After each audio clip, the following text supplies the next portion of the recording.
Allah SWT ingin dimurnikan ibadah untuknya. Kalau ada orang yang menyekutukan Allah misalnya, dia mau berdoa tapi dia melalui benda-benda mati. Seperti orang Quraisy itu yakin ada Allah. Orang Quraisy itu tahu nama Allah. Mereka juga mengatakan Allahumma. Tapi mereka menyembah berhala patung, dijadikan perantara dengan Allah. Seperti banyak orang kita tidak sadar. Dia dalam sholatnya bilang, Iyyaka na'budu wa iyyaka nasta'in.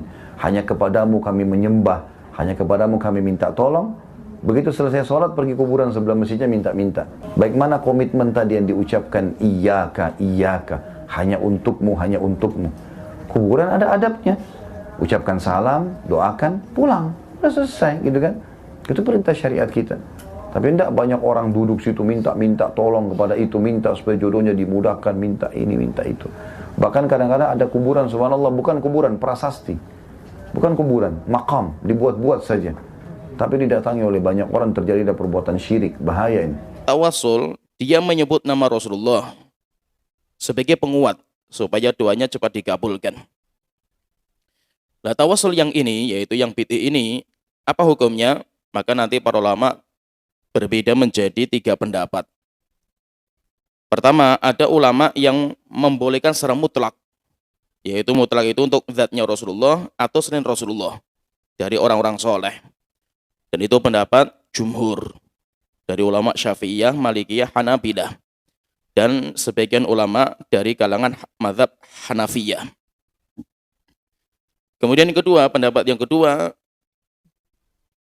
tidak boleh secara mutlak, yaitu nggak boleh tawasul jenis seperti ini secara mutlak, baik untuk Rasulullah atau selain Rasulullah.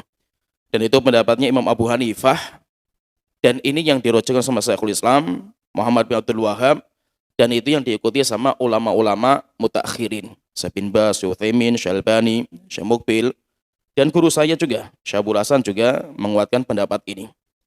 Ini seakan-akan menjadi pendapatnya ya saudara-saudara kita dari kalangan salafiyin. Kemudian pendapat yang ketiga diperinci.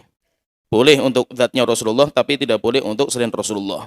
Itu pendapatnya Imam Al-Izz bin Abdissalam. Orang tawassul itu, jangan kemudiannya ada orang kadang-kadang kurang piknik ngomong begini.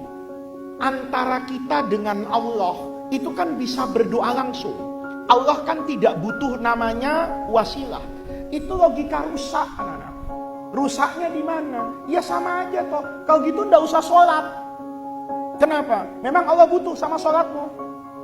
Hah? Kalau kamu nih semua sedunia berhenti sholat, apa besok Allah itu terus turun tahta nggak jadi Tuhan? Ya kan? Enggak kan? Allah yang butuh sama puasamu? Enggak. Allah butuh sama zakatmu? Enggak.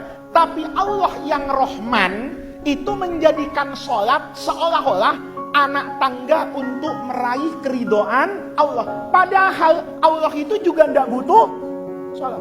Kamu kalau yakin, kamu sholat, iya Allah butuh sholat saya. Oh musyrik kamu. Ya? Karena kamu berarti merendahkan Allah. Allah tuh nggak butuh apa-apa.